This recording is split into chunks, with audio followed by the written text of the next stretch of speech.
kalau ada kebutuhan negara tentang dasar untuk menangkap aguan, saya Ahmad Kozududin siap dan sedia berkolaborasi, bersinergi untuk menyiapkan seluruh bukti-bukti dan perangkat untuk menangkap aguan. Tangkap aguan! Pihak daripada Kementerian Pertahanan menyambut hal yang serupa. Mereka miris dan mereka sedih jika seandainya bagian dari negara ini dicaplok dan diambil oleh para oligark, ya. Nah, oleh karena itu kita tunggu. Ini bukan pertemuan pertama, insya Allah akan ada pertemuan-pertemuan yang akan datang. Kami menjanjikan bahwa kami menyediakan informasi-informasi yang diperlukan. Tadi Mas Boni, satu lagi Mas Heri ya kalau nggak salah mengatakan kami ingin ada citra satelit yang melihat secara nyata dari atas apa sesungguhnya yang terjadi di bumi Banten. Pak Nusron ngomong di detik.com mengatakan ini ada persoalan karena sawah yang dilindungi ini sudah menjadi wilayah properti atau industri. Kalau memang benar-benar mau melindungi kedaulatan negara, ketahanan pangan bangsa Indonesia, ya harus dilindungi juga tata ruangnya. Bismillahirrahmanirrahim. Assalamualaikum warahmatullahi wabarakatuh. Alhamdulillah kepada seluruh rakyat Indonesia, hari ini perjuangan kita untuk mengawal kasus PIK 2 yang telah melakukan perampasan tanah rakyat, tanah negara dengan berbagai modus operandi, bahkan terakhir berupaya untuk menyelamatkan tanah mereka, dalam tanda petik ya, bukan menyelamatkan karena itu bukan tanah mereka. Ini berupaya untuk mengambil kembali tanah yang sudah disita oleh Satgas PKH seluas 1.600 hektar di Tropical Coastland yang sudah dicabut status PSN-nya. Kita tadi sudah diterima oleh bagian hukum Kementerian Pertahanan Republik Indonesia selaku Ketua Pengarah Satuan Tugas Penyelamatan Kawasan Hutan, yakni Jenderal TNI Purnawirawan Safri Samsudin. Kami tadi sudah menyampaikan aspirasi dan diterima dengan baik dan sudah dijanjikan nanti akan diteruskan kepada pimpinan, yakni Pak Menhan. Namun demikian kami perlu juga menyampaikan dalam kompres ini kepada seluruh rakyat tentang apa-apa saja yang sudah disampaikan. Dan kami awali dulu dari Charlie Chandra karena tadi belum sempat menyampaikan. Silakan disampaikan juga diceritakan apa tadi yang terjadi di dalam. Jadi di dalam tadi kami semua sudah menyampaikan keluhan-keluhan dari warga dan semua adalah keluhan yang nyata. Kami hanya meminta Pak Menhan untuk turun ke lapangan dan menyaksikannya sendiri semua kejadian yang di lapangan itu. Dan sampai sekarang walaupun sudah ada tindakan dari Menhan, tapi nyatanya tadi dengan pernyataan dari warga kegiatan masih berjalan. Dan ini yang kami minta agar dihentikan. Dan hanya bukan di wilayah yang memang sebelumnya sudah diambil balik oleh negara, tapi di sana tuh masih banyak sekali tanah rakyat yang belum dikembalikan. Jadi saya harap mungkin dari negara juga bisa turun tangan untuk mengembalikan tanah rakyat yang belum dilunasi atau dirampas dan tidak dibayar sama sekali, termasuk saya. Terima kasih. Ya, baik, selanjutnya Ibu Kurnia bisa menceritakan bagaimana suasana audiensi dan apa tadi yang sudah disampaikan. Silakan, Bu. Ya. Bismillahirrahmanirrahim. Assalamualaikum warahmatullahi wabarakatuh. Saudara-saudara sebangsa dan setanah air, bentuk cinta kita tepatnya pada ulang tahun ke-81 Negara Kesatuan Republik Indonesia ini, satu di antaranya kita beralih untuk terus memantau Negara Kesatuan Republik Indonesia yang sebagiannya itu bernama Banten, ya. Kami mengetahui bahwa PIK 2 Tropical Coastland itu sudah dicabut oleh Presiden dengan keputusan ya berdasarkan peraturan Menteri Koordinator Perekonomian nomor 16 tahun 2025 tanggal 24 September 2025. Efek daripada hal tersebut seharusnya adalah bahwa proyek tersebut tidak lagi mendapatkan hak-hak istimewa berupa perizinan yang sedemikian lancar ya. Kemudian juga dalam hal pendanaan, sehingga bisa menjadi pendanaan yang mungkin dilakukan sendiri oleh orang yang bersangkutan begitu. Tapi faktanya pada hari ini 1.600 hektar tersebut ternyata berdasarkan kesaksian daripada saudara-saudara kita di Banten itu masih tetap dikerjakan, bahkan sudah berbentuk gedung-gedung tinggi. Nah, oleh karena itu kami mendatangi Kementerian Pertahanan Republik Indonesia sebagai tulang punggung daripada pertahanan bangsa, menegakkan kedaulatan negara, ya, suatu kedaulatan yang asli, kedaulatan yang tunggal, kedaulatan yang permanen, dan kedaulatan yang tidak terbatas berdasarkan perintah seluruh rakyat bangsa Indonesia untuk mempertahankan wilayah negara Indonesia. ya, memang protokolnya itu adalah melindungi dari serangan di luar negeri. Tapi bagaimana jika serangan-serangan tersebut justru datang dari dalam negeri berdasarkan oligark atau segelintir orang yang mempunyai kekuasaan, uang, ya, kemudian kekuatan bahkan militer, ya, kemudian juga kekayaan dan segala macam, mengambil dan merampok tanah rakyat dengan sedemikian rupa hingga cita-cita daripada negara merdeka itu sama sekali tidak tercapai. Apa yang terjadi di Banten itu adalah fakta bahwa apa yang sudah disita oleh negara diplang sedemikian rupa itu hanya tinggal plang. Tetap saja pekerjaan-pekerjaan curang tersebut dilaksanakan. Oleh karena itu guna dan fungsi kita hari ini mencintai negara ini jangan omon-omon, ya, jangan hanya bicara doang. Tapi kami mendatangi Kementerian Pertahanan sebagai bentuk terakhir barangkali perjuangan kami. Dan kami tadi di dalam alhamdulillah disambut dengan sangat baik. Kami mendapatkan satu kesamaan visi dan misi bahwa kami sebagai kuasa hukum, ya, atau pengacara, kami juga sebagai rakyat Banten, dan ternyata pihak daripada Kementerian Pertahanan menyambut hal yang serupa. Mereka miris dan mereka sedih jika seandainya bagian dari negara ini dicaplok dan diambil oleh para oligark, ya. Nah, oleh karena itu kita tunggu. Ini bukan pertemuan pertama, insya Allah akan ada pertemuan-pertemuan yang akan datang. Kami menjanjikan bahwa kami menyediakan informasi-informasi yang diperlukan. Tadi Mas Boni, satu lagi Mas Heri, ya, kalau nggak salah, mengatakan kami ingin ada citra satelit yang melihat secara nyata dari atas apa sesungguhnya yang terjadi di bumi Banten, ya. Nah, oleh karena itu, karena sudah setahun harus ada kerja nyata. Negara ini harus dirampas kembali oleh bangsa Indonesia. Ya, merdeka! Nah, itu saja yang bisa saya sampaikan. Inilah bentuk kecintaan kami. Assalamualaikum warahmatullahi wabarakatuh. Terima kasih Ibu Kurniati Rani selaku kuasa hukum tim dari tim advokasi melawan oligarki rakus perampas tanah rakyat. Selanjutnya hadir di dalam tadi Ketua Aliansi Rakyat Menggugat Ibu Menu Wulandari. Dan mohon Ibu Menu agar bisa menceritakan apa yang terjadi di belakang di pertemuan dan aspirasinya, silakan. Takbir. Allahu Akbar.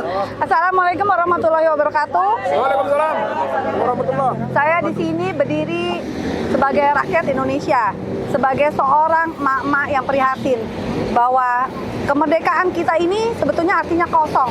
Karena pada saat negara rakyat itu masih susah, masih merasa terjajah, masih merasa terancam setiap harinya.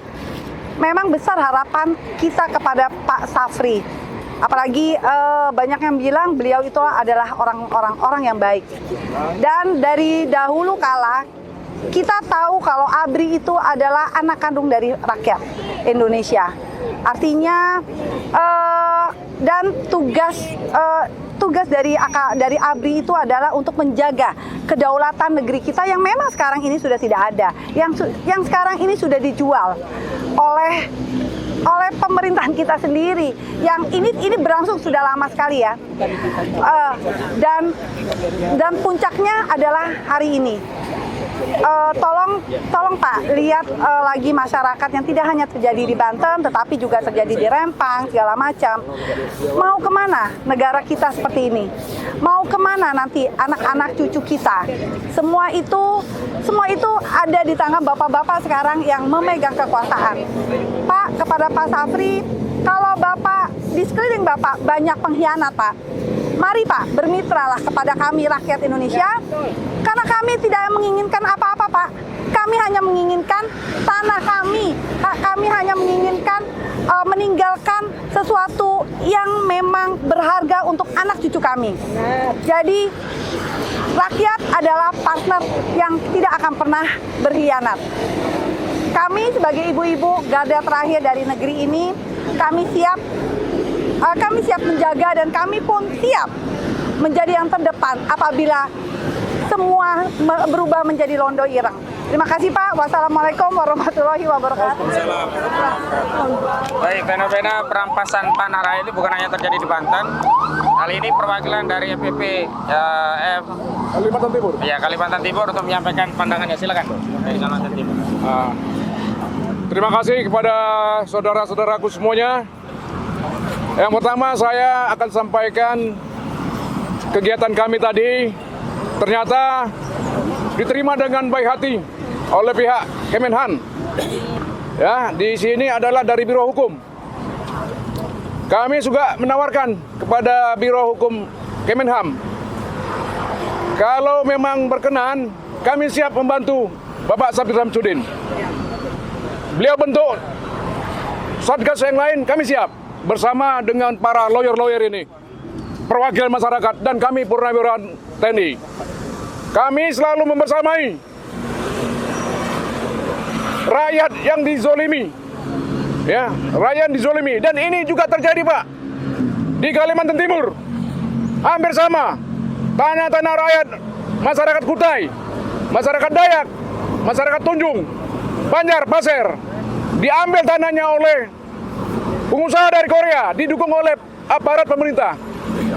PT GAM, Ganda Alam Makmur. Mungkin kami sampaikan di sini ada perwakilan warga Kutai di sini. Silakan Pak Bayu. Assalamualaikum warahmatullahi wabarakatuh. Yang saya hormatin saudaraku setanah air sebangsa. Merdeka!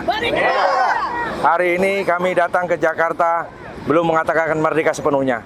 Karena kelompok tani cinta alam lestari di Kutai Timur, Kalimantan Timur, kurang lebih luas 1.100 hektar dirampok dan dizolimin dan belum dibebaskan. Kami datang ke PT GAM tadi bahkan tidak diterima oleh di kantor PT Ganda Alam Makmur.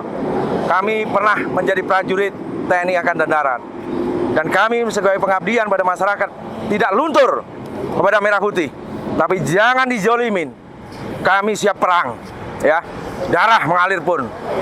Kami adalah prajurit para panglima jenderal besar Sudirman. Kita sekali melangkah jangan takut. Kenapa tidak takut? Karena kita adalah punya hak dan kebenaran. Kami sebagai masyarakat Buna Hitam, kami menuntut hak itu, dan segera PT Ganda Alam Makmur membayar, bukan menjolimin. Kalau tidak, kami akan siap tempur. Terima kasih. Mereka, Allahu Akbar. 1.000 hektar juga ini. Rakyat. Baik, selanjutnya Pak Khalid, silakan Pak Khalid. Ya. Terima kasih. Assalamualaikum warahmatullahi wabarakatuh. Khususnya jaga dulur-dulur ruang Banten ya. Jadi kita ini kudu ngomong Jawa kan. Jauh ya. Iya betul. Kita sing Banten ning Jakarta kian. Jadi ceritanya marani Menteri Pertahanan. Karena primen-primen gah sing perlu dioncok guan, sing perlu diparani guan ya Menteri Pertahanan. Karena kita bicara atau berjuang tentang kedaulatan. Lamun ngomong kedaulatan berarti domainnya kan Menteri Pertahanan. Cuman sayangnya ini saya informasikan ke Bapak Menteri Pertahanan, awal terjadi penggarongan kedaulatan bangsa kita ini itu dimulai dari terjadinya perubahan tata ruang. Nah, kira-kira domain perubahan tata ruang ini di lembaga apa? Jadi Pak Presiden Prabowo harus tahu ini kan. Cobalah sekali-kali panggil itu Menteri ATR BPN, itu sepertinya domainnya mereka itu. Dia ngomong mau menertibkan tentang lahan sawah yang dilindungi. Tapi satu sisi lain di Banten sana itu kurang sekitar 12% atau 3.500 hektar. Pak Nusron ngomong di detik.com mengatakan ini ada persoalan karena sawah yang dilindungi ini sudah menjadi wilayah properti atau industri. Kalau memang benar-benar mau melindungi kedaulatan negara, ketahanan pangan bangsa Indonesia, ya harus dilindungi juga tata ruangnya. Jangan kemudian ruang bangsa Indonesia ini hanya dijadikan peta di atas meja yang dicoret-coret sembarangan. Tidak pernah memikirkan daya dukung, daya tampung, dan tidak melakukan partisipasi publik yang bermakna. Kemudian sekarang Menteri ATR BPN mengatakan ini ada masalah di wilayah sawah yang dilindungi karena sudah terjadi bangunan properti seperti propertinya PIK 2 atau bangunan-bangunan industri yang di wilayah lahan produktif. Nah ini kan persoalan di perubahan tata ruang. kembalikan tata ruang ke awal, gitu kan. Kalau tata ruangnya tata ruang hijau, pertanian dan perikanan, ya jangan dirubah-rubah industri, jangan dirubah-rubah properti. Ini kan terkesan seolah-olah ini menggelarkan karpet merah untuk para oligarki akhirnya membeli tanah-tanah di wilayah kami dengan harga yang murah. Tapi kalau tata ruangnya tetap tata ruang hijau, pertanian dan perikanan, ini nggak mungkin jadi industri, nggak mungkin jadi properti. Jadi ada kalanya, siapa Pak Menteri Pertahanan ini namanya? Sapri Samsudin, Pak Sapri Samsudin. Sekali-kali ngobrol sama Menteri ATR BPN, ini gimana bisa terjadi perubahan tata ruang yang begitu merajalela ini? Lahan hijau jadi pertambangan, jadi properti, ini kan namanya ngaco. Ngomong ketahanan pangan, ngomong kedaulatan pangan, sawahnya diorok, sungainya diorok, tata ruangnya dirubah menjadi tata ruang industri dan tata ruang properti, ini ngaco namanya. Nah, bagaimana kita ngomong mempertahankan kedaulatan kalau justru tata ruangnya malah terkesan membuka ruang kepada oligarki, para penjajah. Terima kasih. Assalamualaikum warahmatullahi wabarakatuh. Waalaikumsalam warahmatullahi wabarakatuh. Yang dari Bojonegara ya? Oh iya, boleh. Makasih ya Pak. Dari Bojonegara, silakan. Assalamualaikum warahmatullahi wabarakatuh. Salam warahmatullahi wabarakatuh. Melanjutkan apa yang tadi dikatakan sama Kakanda Kang Khalid. Tidak banyak yang ingin saya sampaikan. Saatnya pemerintah negara Republik Indonesia lipat itu karpet merah untuk oligarki apabila rakyat Banten ingin damai dan sejahtera. Tetapi apabila karpet merah itu terus-terusan ditebarkan untuk oligar-oligar yang ada di Provinsi Banten, maka pada saat itulah rakyat Banten akan menggugat secara turun-temurun. Kenapa? Karena tata ruangnya sudah dirusak oleh para oknum-oknum yang bertugas di dalam pemerintahan baik daerah ataupun pusat. Sekali lagi, sudah saatnya audit seluruh izin pinjam pakai kawasan hutan yang ada di produksi, baik hulu sampai hilir, dan seluruh pertambangan-pertambangan yang ada di Provinsi Banten ditegakkan secara semaksimal mungkin, secara sistematis. Supaya apa? Supaya sumber daya alam yang ada di Provinsi Banten segera dinikmati oleh seluruh masyarakat Provinsi Banten. Terutama untuk PIK 2, stop! Jangan sampai diberikan karpet merah. Tolong Pak Prabowo, Pak Sapri Samsudin, segera mungkin cabut itu izin PIK 2. Jangan sampai meluas ke daerah sepanjang laut Provinsi Banten. Pesisir Provinsi Banten. Bila perlu, lipat itu karpet merah untuk oligar, tutup rapat-rapat itu. Tapi satu saya permohonannya, Pak Sapri Samsudin sebagai Menteri Pertahanan Republik Indonesia, tolong dilihat paket citra satelit secara seksama bahwa apa? Bahwa kerusakan di Provinsi Banten itu sudah sistematis, sudah mengakar sejak 2000 sampai sekarang 2026. Segitu dari saya, kurang lebih saya mohon maaf. Assalamualaikum warahmatullahi wabarakatuh.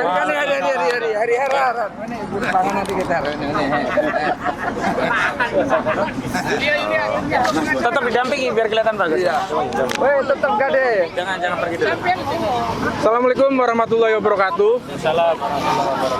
Sebenarnya poin intinya begini, untuk Satgas PKH yang kemudian digawangi oleh Pak Sapri Samsudin itu harus tegas. Jangan hanya masang plang seolah-olah itu gimmick saja. Karena plang yang dipasang di hutan lindung itu nggak ada gunanya. Karena apa? Karena aktivitas alat berat, aktivitas pengurugan itu masih berlangsung di wilayah hutan lindung. Harusnya ketika dipasangi plang atau penyitaan oleh negara, lahan tersebut dipulihkan, dikembalikan sebagai fungsi asalnya, yaitu sebagai hutan lindung, sebagai penyangga ekologis yang ada di wilayah Tangerang.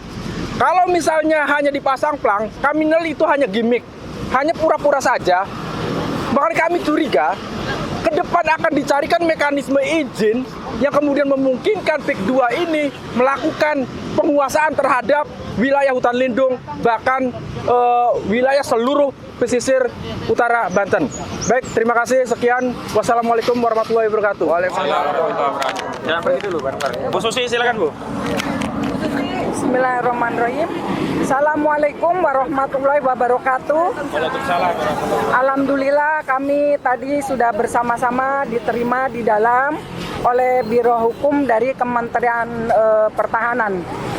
Di sini saya akan menekankan sekali lagi bahwa kepada Pak Menteri, Pak Sapri Samsudin, tolong tegakkan hukum sebagaimana mestinya. Artinya, Bapak sebagai Ketua Satgas dalam hal ini untuk pengawasan wilayah terutama di PIK 2.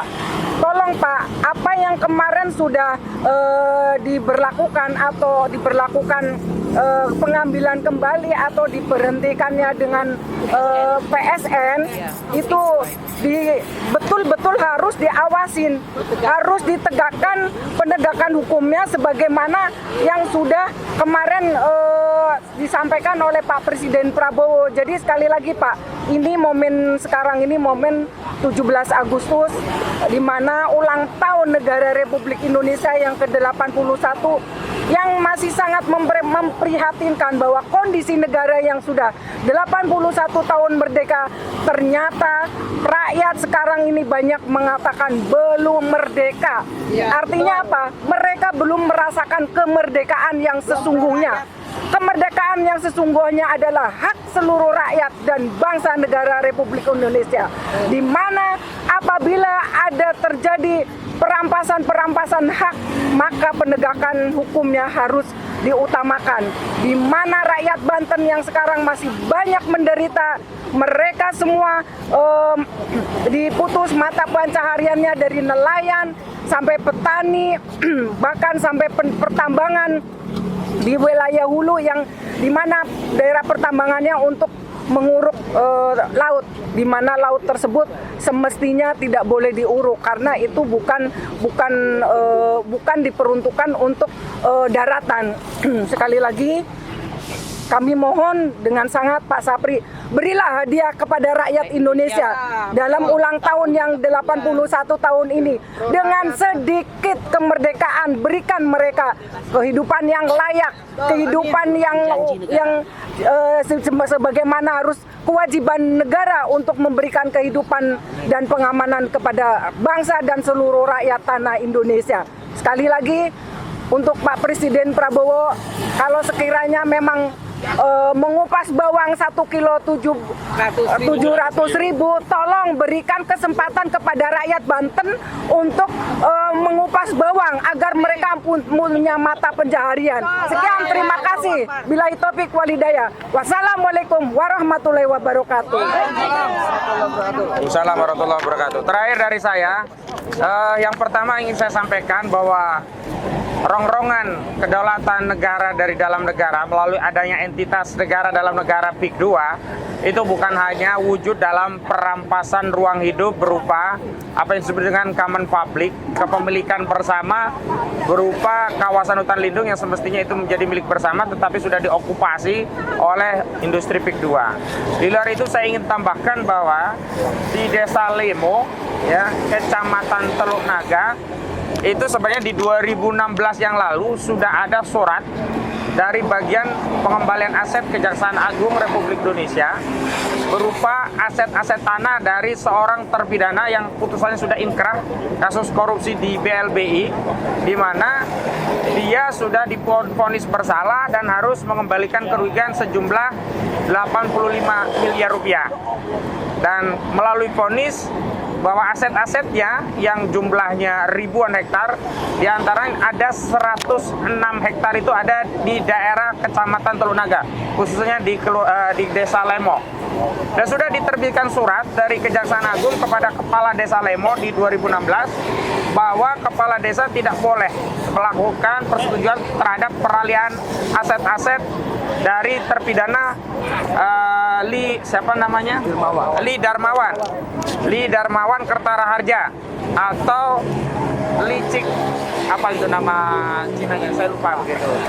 Tapi intinya hari ini seluruh kawasan sitaan seluas 106 hektar itu justru hari ini menjadi kawasan PIK 2. Artinya apa yang diserobot oleh PIK 2 bukan hanya tanah rakyat, bukan hanya tanah yang menjadi kepentingan publik termasuk hutan lindung, tapi juga tanah sitaan negara, aset negara yang harusnya itu dijaga oleh Kejaksaan Agung, ini dibiarkan dikuasai dan sekarang menjadi wilayah PIK 2. Karena itu saya curiga, kenapa Kepala Jaksa Agung Muda bidang intelijen, yakni Reda Matovani, tidak mengantisipasi hal ini atau membiarkan hal ini terjadi.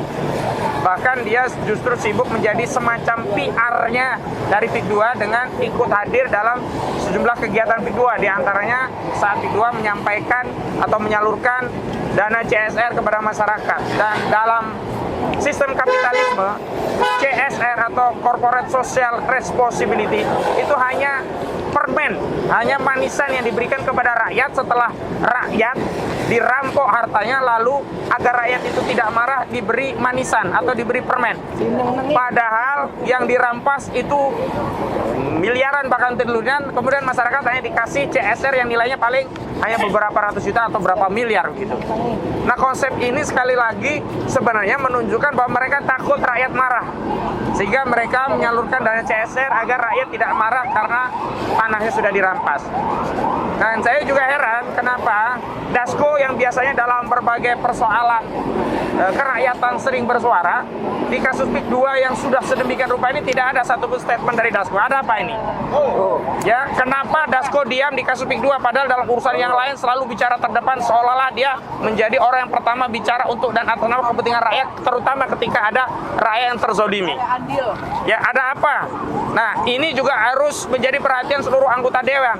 Kenapa ada 575 anggota DPR RI diam, tidak ada yang bicara soal PIK 2? Nah, saya termasuk Gubernur Banten, termasuk Bupati Kabupaten Tangerang, saya pernah bicara bahwa siapapun jenderal yang tidak bicara kritik terhadap PIK 2, jangan-jangan dia sudah makan duitnya aguan. Nah, saat ini yang bicara lantang ya Pak Sunarko, Purnawirawan, termasuk almarhum Pak Samsud Jalal begitu. Saya curiga jangan-jangan jenderal-jenderal baik yang masih aktif maupun yang sudah purnawirawan tidak bicara karena mereka semuanya sudah dalam kendali oligarki. Dan ini merupakan pengkhianatan terhadap kedaulatan negara. Dan dalam kesempatan itulah sebenarnya kedatangan kita ke Kementerian Pertahanan ini karena ada urusan yang sangat urgent, bukan hanya soal perampasan tanah saja, tapi perampasan kedaulatan negara.